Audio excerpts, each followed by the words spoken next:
بسم الله الرحمن الرحيم. هكمل معاكم مجموعة خطوط البيانات اللي متوزعة على خط الأعداد، ودي المقصود بيها القياسات المدرجة اللي ملحقناش نكملها الحصة اللي فاتت.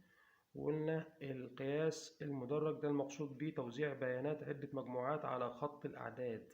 لو أنا معايا 100 طالب أطوالهم مختلفة وعايز أوزعهم على مجموعات بحيث إن أنا يبقى عندي دراية بالقياسات بتاعتهم. كل طالب مثلا أو كل مجموعة طلاب من 100 دول قياسات أطوالهم تكون في شكل أو قياس أو مجموعة ورقم مستقل بيهم. هوزعهم كالتالي على خط الأعداد. قلت لكم إني لو معايا 10 منهم طول كل طالب منهم 1 متر، ومعايا 15 طول كل واحد منهم 110 سنتي، و25 واحد 120 سنتي، و50 واحد 130 سنتي. هوزعهم كالتوالي على خط مدرج. هيبقى مقسم معايا كخط أعداد 1 2 3 4. المجموعة اللي طولها 100 سنتي هم 10، واللي طولها 110 سنتي يبقوا 15، واللي طولها 150 25 طالب، واللي طولها 130 50 طالب. يبقى أنا كده قسمت له المجموعات على خط أعداد. زي ما قلت لك لو معايا عدد أشخاص، وكل مجموعة من الأشخاص دي مقسمين مثلا 100 شخص مقسمين ل10 مجموعات أو 5 مجموعات، كل مجموعة تتميز بصفات مختلفة عن مجموعة أخرى، وأنا بوزعهم كبيانات على خط أو على مربع اللي هو المسمى بجدول للبيانات. هبقى عارف إزاي بسهولة أوصل لكل مجموعة مستقلة. ده الغرض من توزيع البيانات على خط مدرج أو كجدول. إزاي مثلا؟ أنا عملت لك التوزيعة دي على الجدول بالشكل ده على خط مدرج. معايا أهو جدول بالشكل ده.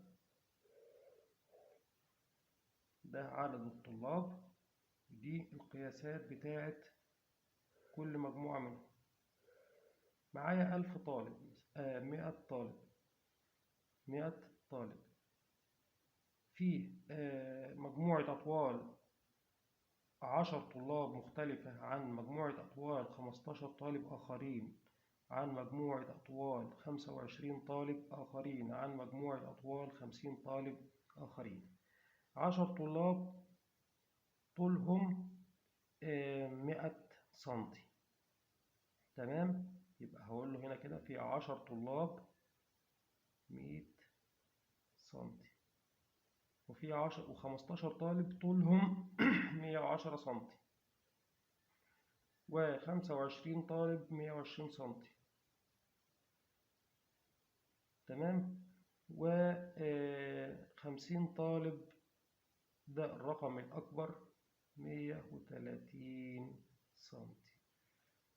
أنا كده عملت لهم جدول بحيث إن أنا المجموعة اللي عندي هي كده بس، دول كده طلاب، عدد الطلاب، وده الطول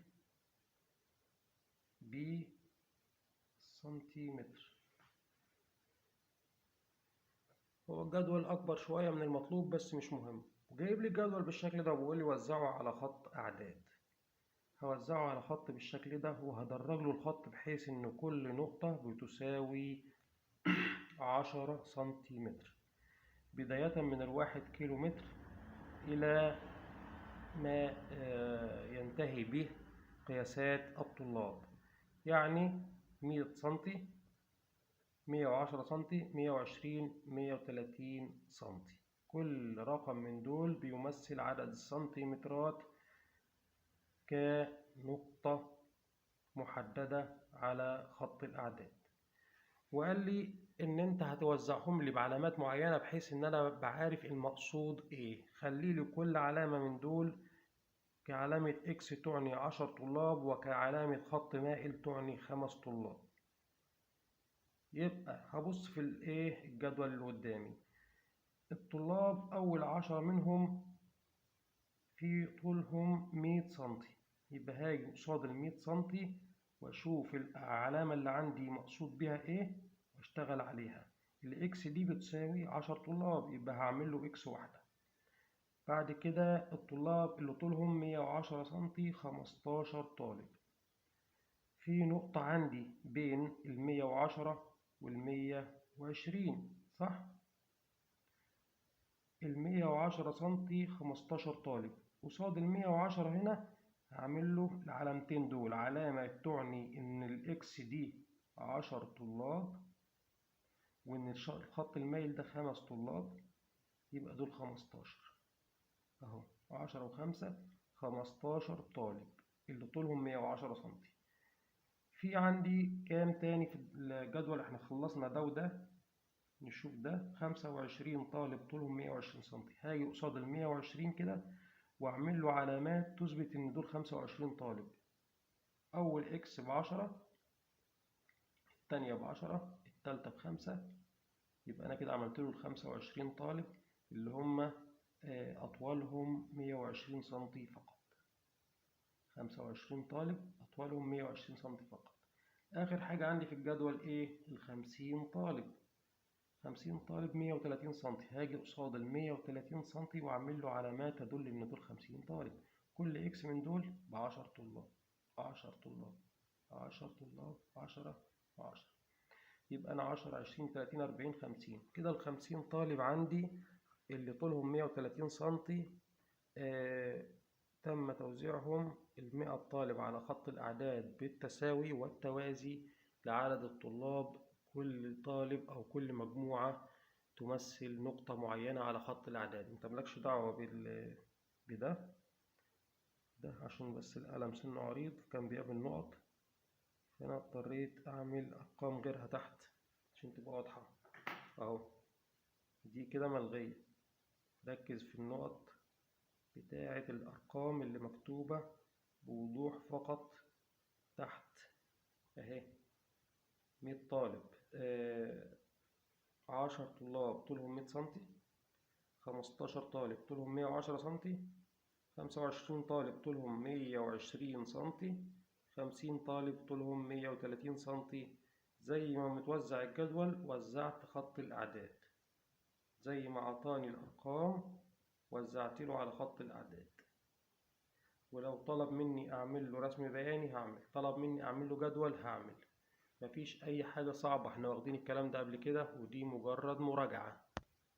ملاحظات عن الأشكال الهندسية، دي قواعد ثابتة تاخدها ما تنساهاش وتشتغل بيها بشكل دايم على كل شكل هندسي هيواجهك. محيط المربع يعني ايه؟ محيط المربع ازاي اوجده؟ بص خدها زي ما قلت لك كقاعدة ثابتة، كملحوظة كده في دماغك دايما ما تنساهاش، إن محيط المربع بيتم إيجاده عن طريق طول الضلع في 4. يعني إيه؟ مجموع قياسات أضلاعه. لو أنا عندي مربع طول ضلعه 2 سنتي، يبقى هضرب 2 في 4 ب8، يبقى هو ده المحيط بتاعه. لو عندي مستطيل بعمل فيه إيه؟ الطول زائد العرض في 2. يعني لو طوله 4 سنتي وعرضه 2 سنتي، هجمع 2 زائد 4 هيديني 8 في 2 ب16. برضو زي ما قلت لك بتبقى مجموع قياسات أضلعه.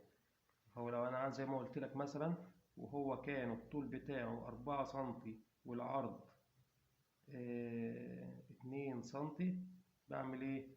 بضرب له 4 في 4 زائد 2 في 2. 4 زائد 2 ب8، 8 في 2 بكام؟ ب16. يبقى ال16 دي عندي عبارة عن إيه؟ محيط المستطيل اللي هو طلبه مني. ما تنساش القواعد الثابتة دي. محيط المربع طول الضلع في 4، يعني مجموع قياسات أضلاعه. محيط المستطيل الطول زائد العرض في 2، يعني برضو مجموع قياسات أطواله، أطوال أضلعه. طول ما انت اشتغلت على الطول زائد العرض في 2 هتوجد محيط المستطيل أيا كان شكله أو طول السنتيمترات بتاعته أو عرضه مهما كان.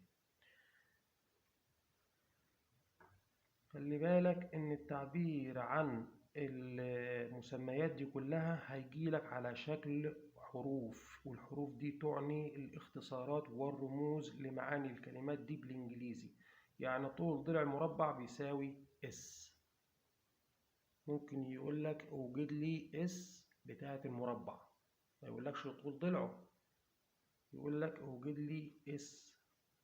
يقولك اوجد لي محيط المربع اس فيه كام. محيط المربع يساوي اس في كام. اس ده يعني معناه ايه؟ معناها محيط طول ضلع طول ضلع المربع. اس دي يعني ايه؟ اهي لسه كاتبها انا اهي. طول ضلع المربع، طول الضلع الواحد، طول الضلع الواحد فقط. ماشي، طول ضلع المربع. طيب طول الضلع بتاع المستطيل اللي هو بالشكل ده. لو انا مثلا جاي لي مستطيل بالشكل ده، ودول مثلا كده 5 سنتي، ودول 2 سنتي، هيبقى الطول بتاعه فين؟ اهو اكيد الضلع الاطول. الضلع الاطول ده اسمه ال في المستطيل، يرمز له بال. طب العرض بتاعه اللي هو 2 سنتي ده يرمز ايه؟ دبليو. العرض يرمز له بدبليو. طب المحيط نفسه كله بقى اسمه ايه؟ اسمه بي. اسمه ايه؟ بي. خلاص، يبقى المحيط بتاع المستطيل او المربع يرمز له بحرف البي. طب المساحة نفسها، لو قال لي وجد لي المساحة اللي هي الطول في العرض، خلي بالك ان المساحة القانون بتاعها او ايجادها عن طريق الطول في العرض. الطول في العرض ده بالنسبة للمستطيل، والرمز بتاع المساحة A. وهنتطرق للمعلومة دي اهي حالا. مساحة الشكل بتساوي الطول في العرض بالنسبة للمستطيل. الطول في العرض بالنسبة لإيه؟ للمستطيل. يعني ده عندي مستطيل أهو 5 و2، عشان أوجد مساحته هكتب 5 في 2 بكام؟ ب10. إذا دي كده تمثل A، اللي هي إيه؟ مساحته. حرف ال A يعني محدش يفتكرني بقول له إيه، لأ، حرف ال A. يبقى A هنا معناها المساحة بتاعة الشكل. طب لو جالي مربع وقال لي القانون بتاع مساحته بيكون عبارة عن ايه؟ طول الضلع في نفسه. لو انا عندي مربع بالشكل ده، دول مثلا 4 سنتي ودول 4 سنتي، طول ما ذكرنا ضلع واحد هيبقوا الباقي كله معلوم، لان المربع كل اضلاعه متساوية اهو، 4 سنتي و4 سنتي و4 سنتي. لو حابب أوجد المساحة بتاعت المربع ده بعمل إيه؟ باخد ضلع واحد من دول وأضربه في 4 في نفسه، 4 في 4. ماشي، ما هو ممكن يجيلي مش ب4، ممكن يجيلي ب14. يعني هضرب إيه؟ في 4 برضه؟ لأ، هضرب في 14. ليه؟ لأن إيجاد مساحة المربع تكون من خلال طول الضلع في نفسه. تكون من خلال ايه؟ طول الضلع في نفسه. انما المستطيل الطول في العرض. بالنسبة للمستطيل الطول في العرض، زي ما انا عامل لكم بالشكل هنا تحت. ده مربع طول الضلع بتاعه 2 سنتي، بعمل فيه ايه علشان اوجد بي اللي هو المحيط؟ في حالة ايجاد المحيط بضرب اس اللي هو طول الضلع المنفرد، كل ضلع لوحده يعني، في 4. اس عندي بكام؟ ب2. 2 في 4 ب8. ال8 دي هي بي للمربع، البي بتاعت المربع. يعني ايه بي؟ يعني محيط المربع. خلاص، اول ما اشوف رمز البي اعرف ان المقصود بيه هو محيط المربع او المستطيل ده او ده. هما الاثنين المحيط بتاعهم بيرمز له بحرف البي. الاس يرمز لها بطول ضلع المربع، والدبليو بترمز لعرض المستطيل، والال طول المستطيل، وحرف الاي يرمز للمساحة. حرف الاي مقصود بيها المساحة. اهو الشكل اللي قدامي ده على شكل مستطيل، في حالة إيجاد محيطه بعمل إيه؟ بضرب 2 في 4 ب8. في حالة إيجاد محيطه بجمع 2 زائد 4 ب6، صح؟ أهو في حالة إيجاد محيطه 2 زائد 4 في 2. بص أهي، مش 2 زائد 4 ب6، صح؟ ال6 دي بضربها في 2 بتساوي كام؟ 12. يبقى أنا لما جيت أوجد محيط المستطيل اللي قدامي، جمعت الطول اللي هو L زائد العرض اللي هو W. شايف انت كل حاجة مرتبطة ببعضها اهي، وكل مسمى قصاد الاختصار بتاعه اهو، ما سبتلكش حاجة ما ذكرتهاش اهو، كل حاجة مذكورة قدامك. ال يعني الطول بتاع المستطيل، والW يعني العرض بتاع المستطيل. ال طول، W عرض. ال بتاع المستطيل اللي قدامي كان 4، والعرض اللي هو W بتاع المستطيل اللي قدامي 2، يبقى هجمع ال زائد W بيديني 6، يعني 4 زائد 2 بيديني 6 اهو. وبعد كده بعمل ايه؟ في 2، يعني الطول زائد العرض في 2. ده قانون المستطيل اهو، الطول زائد العرض في 2 ب12، يعني الطول زائد العرض في 2 بيطلع لي ايه؟ محيط المستطيل اللي بيرمز ليه بحرف B.